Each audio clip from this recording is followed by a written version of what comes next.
Well, hello and welcome. For those who don't know me, it's Gavin Hyde. I'm delighted to be introducing another one of our amazing awakened authors, Sandra Tulich. Welcome, Sandra. Hi, Gavin. Thank you so much for having me here today. Oh, I'm so looking forward to our interaction. I know it's always powerful when we get together.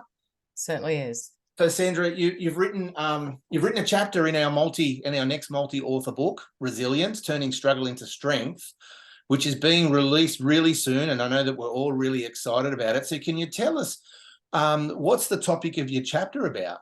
Yeah, it is exciting times. My chapter is about chronic childhood rejection and abuse.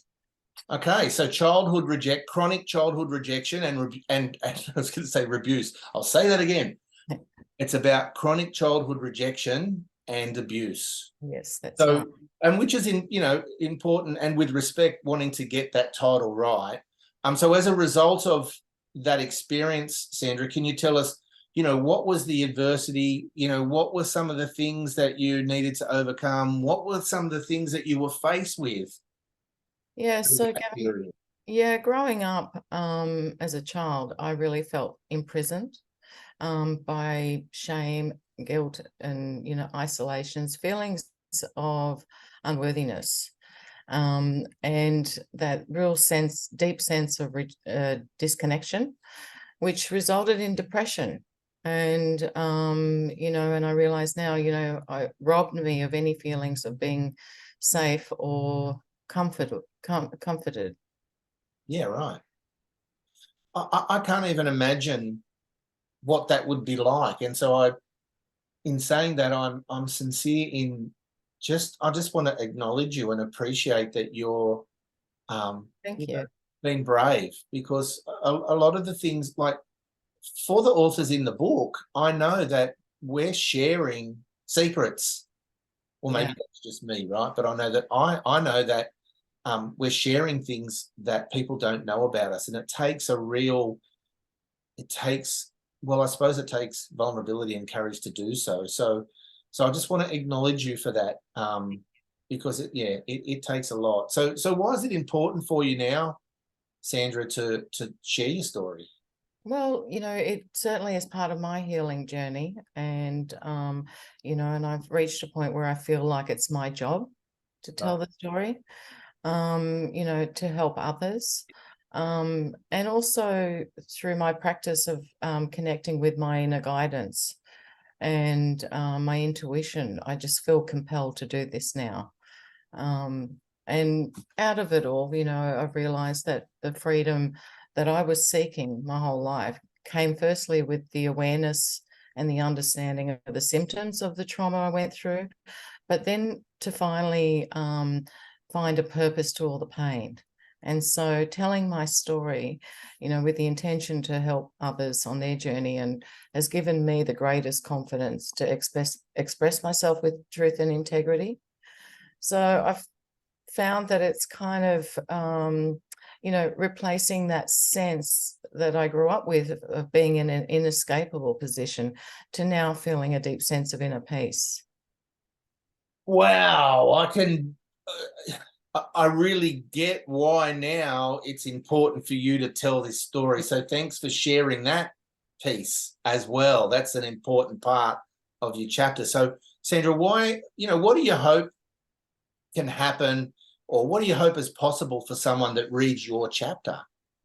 Well, honestly, I hope that I can inspire others to recognize their own resilience and also to reassure them that they're not alone in this pain and that there's always, always light at the end of the tunnel. And I do believe that, we recognize our own strength and the deeper spiritual meaning of life through our experiences. So by celebrating our resilience, we can get a greater sense of self, and and mostly to that the readers are able to see that myself and the other authors, we're just ordinary people, and we're holding the same intention, and that is to help others on their healing journey. Wow, I love that piece, that we're just ordinary people. Like Yeah, that is that is true. it is true. That is so true. So thanks for sharing that. So based on your chapter and what you've discussed with us today, what do you believe are the ingredients, Sandra, that actually make up a resilient person? Well, I think, it takes commitment, and it takes commitment, I believe, to yourself and your own individual healing journey. I think it takes commitment to learning about yourself on a deeper level and connecting with your intuition and finding a spiritual practice that works for you. Commitment to expand your awareness and consider other avenues, such as a holistic and natural lifestyle. Takes a lot of courage, I believe, because it is a leap of faith into the unknown. Yep. And, it takes courage to, not accept the first answers, to keep digging and to kind of find the right answers that align with your own journey. And courage to hold your own integrity and truth and remain true to your own set of values, to rise above the pain. And most of all, for me, has been trusting in my own inner guidance and connecting with my higher self. And then lastly, we need curiosity to do all these things. We need to be, curious and to continue to ask questions and to seek answers and lean on others and gain from their wisdom and their experiences, and to explore all the different practices that we have available, in natural health, energy healing, spiritual practices.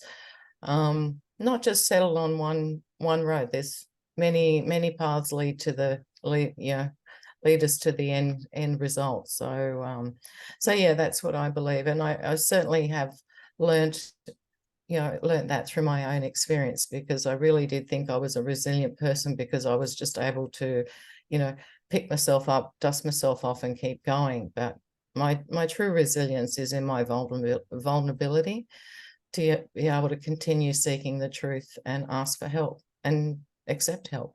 Yeah, fantastic. So I want to say a huge thanks. I know that was really important for you to express all of that. So I want to acknowledge your commitment, and I want to acknowledge your courage, and I want to acknowledge your curiosity. The Thank three C's. That's right. The three C's that you said are the important ingredients that actually make up a resilient person. So thanks for sharing. I know that we're all looking forward to the release date, which is coming really soon, and I look forward to speaking with you soon. Thank you so much, Gavin. You're welcome. As always, it's always a lot of fun, and it's just wonderful watching you glow. Thanks, Sandra. Thanks, Gavin. Thank you.